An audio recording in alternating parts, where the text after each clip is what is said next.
What's up, guys? It's Kevin here, bringing you a new video today for today's Horror October. For today's video, I'm going to be going over The Hills Have Eyes. No, not the remake. This is the original from 1977, the classic, made by your one and only Wes Craven, who's a great director that I'd like to talk about first. But yeah. I did think this was a great film, and I really did enjoy it. It had a couple issues that I will get into, but I really did enjoy it. But let's talk about Wes Craven first, because what a director this guy was. And sadly, he recently passed away 4 years ago, actually. So I was like, damn, that's a rip when it happened, when I heard about it, like in 2015.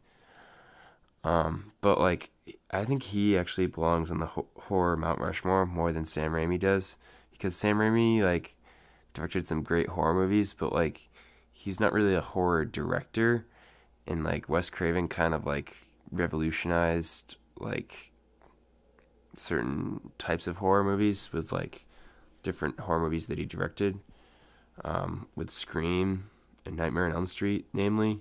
Like Scream, like kind of set the tone for horror in the 90s. And like Nightmare on Elm Street, I mean, come on, that's a classic. He directed the first three of those, so like you got to give it to Wes Craven. But then you have early Wes, who was an interesting person. He directed The Last House on the Left, which is such a messed up movie. Oh my god, so messed up. It's not even a horror movie, really. It's just a fucked up movie. I don't know how else to describe it. If you haven't seen that movie, please go see it. I just see it. I'm not even gonna tell you what it's about. Just go see it. It will fuck you up. That's all I'm going to say. But go watch it. Anyways, I watched Hills Have Eyes, which is also kind of like a fuck you up type of movie. It's just movies. These movies that he made early in his career were just about like fucked up things that would mess with you, like really like make you question life. Like not necessarily like, I don't know about like give you nightmares, just make you like be like, holy shit, this here is messed up. Like you're like, okay. Like, this one was pretty messed up. I wouldn't say it was as messed up as The Last House on the Left, but it was up there. It had a similar tone in how it was displayed, but this one was more of like a horror movie, The Hills Have Eyes, I would say, just for a number of reasons, with how like the killings go and these guys that are basically hunting this group of people. So basically what happens is this group of people are traveling somewhere, and they break down for a stupid reason because there was like jets flying around, and like that caused them to like steer off the road and break their wheel, like an axle on their wheel, and that made it so they're stranded. Like that whole circumstance for how that happened is kind of stupid, like because like first of all, why is there jets flying around? Second of all, why would you crash from that? And like, I don't know, it's just like the whole like what caused them to get to this point like seemed like kind of bruh. But like that's really like one of the only like issues I have with the movie.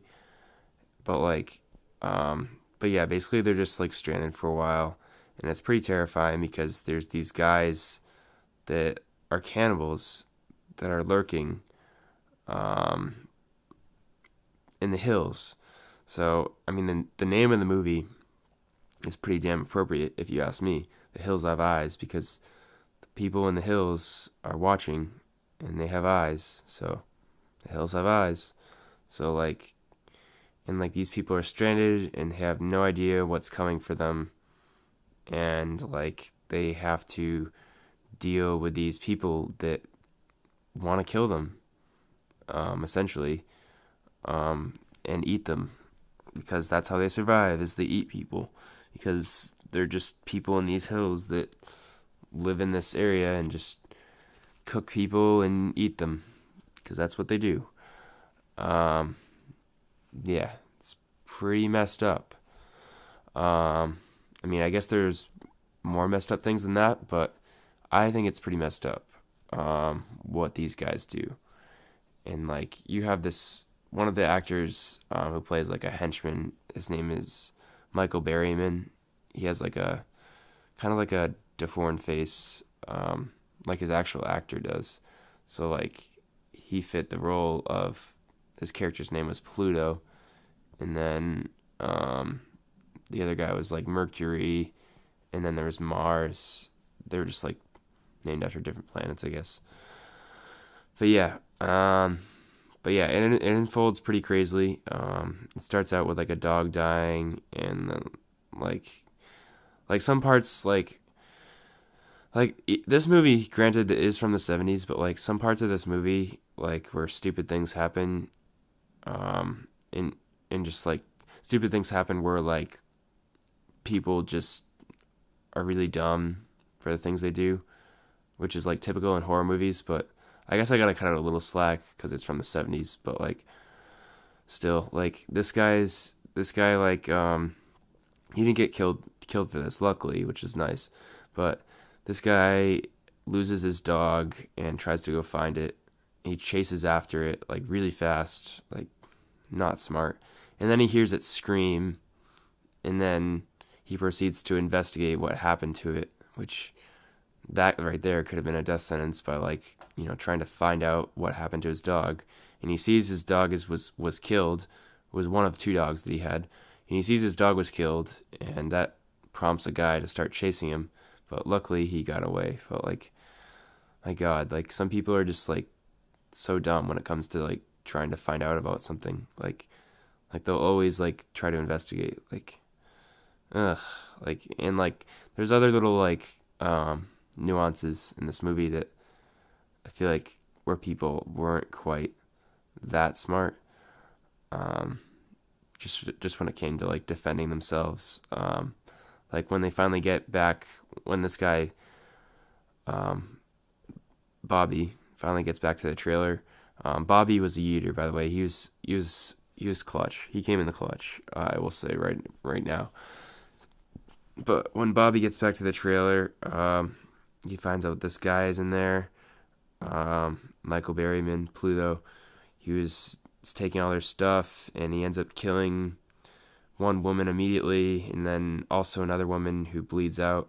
Well, that was actually the other guy that was with them, but the other guy comes in with him as well, and also does that, helps killing them. And that kind of sets the tone for like the rest of the movie, because this one girl dies, and then this old lady gets shot in the gut and like bleeds out and dies, which is pretty sad. And then this other girl, like, for some reason, like, the logic of this is a little questionable, but like, so for some reason, like, this guy, I think he wanted to just like have sex with this girl. He didn't want to kill her, so like, I think he tried to rape her, which also is pretty fucked up.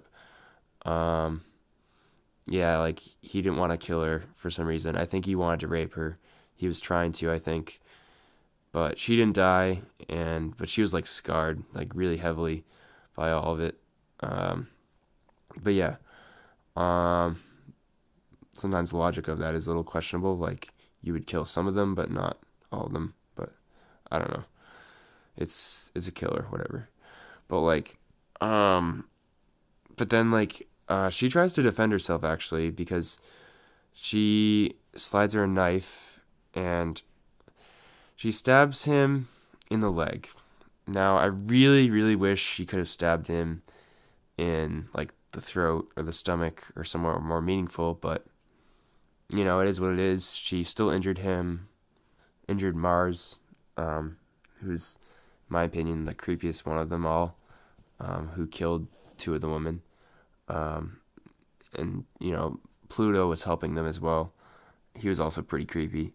He stole, like, their stuff, and he made it so, like, they didn't have, like, any weapons or anything to defend themselves with. So that made it difficult on them. And then And then from there, the whole story is kind of like has its own little tone that's set.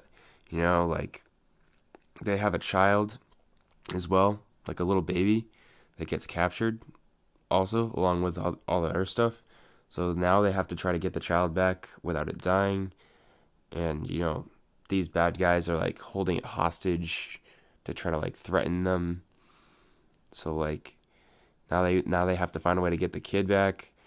And from what happens here on out is pretty darn amazing, I will say.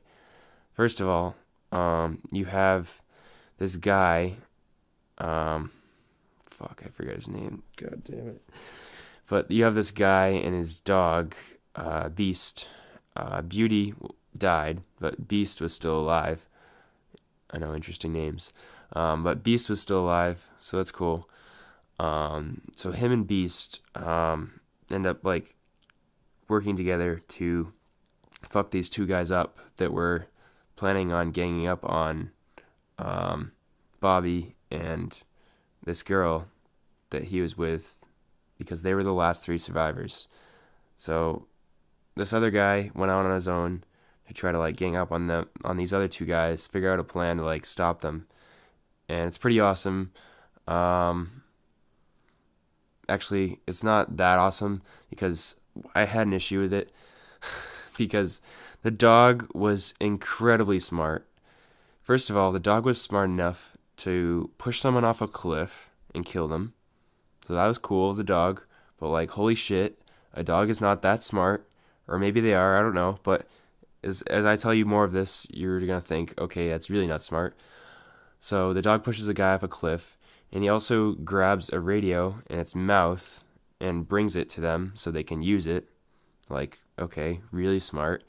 And then this guy, when he's with him, trying to like make a plan to attack these two guys, he tells the dog, he's like, okay, go get those guys. And like, he listens and he like goes to them. Like, not sure dogs work like that, but okay.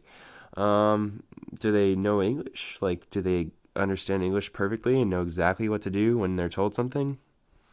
I don't know. But nonetheless, it's a pretty awesome scene that happens where this dog hunts this one guy down, Pluto, played by Barryman, and he chews his leg off and like his heel, like he chews his heel off and then he like can't walk. And then the dog like sneaks up on him again and then rips his fucking throat out, which is just so fucking awesome. But to see like the bad guy like get justice like that. And then it's just this other guy, I think his name is Mercury, who's still trying to hunt this Bobby and the other blonde girl who is traumatized. He's trying to hunt them, and the Bobby and the girl do something that's pretty cool, actually, even though it seemed pretty messed up. They take the dead body of this old woman and they put her to a chair to try to like bait him out, and then they use like this wire to like tie him up, and then they rev the engine of their car while like he's tied up, and they're like winding him back in. But sadly, like that doesn't work really, because it like the engine stops and the wire stops going. So then he like gets up and starts running towards them. But that was a pretty cool plan. And then he rigs the camper with like these explosives, to where if he like opens the door, the whole entire camper explodes.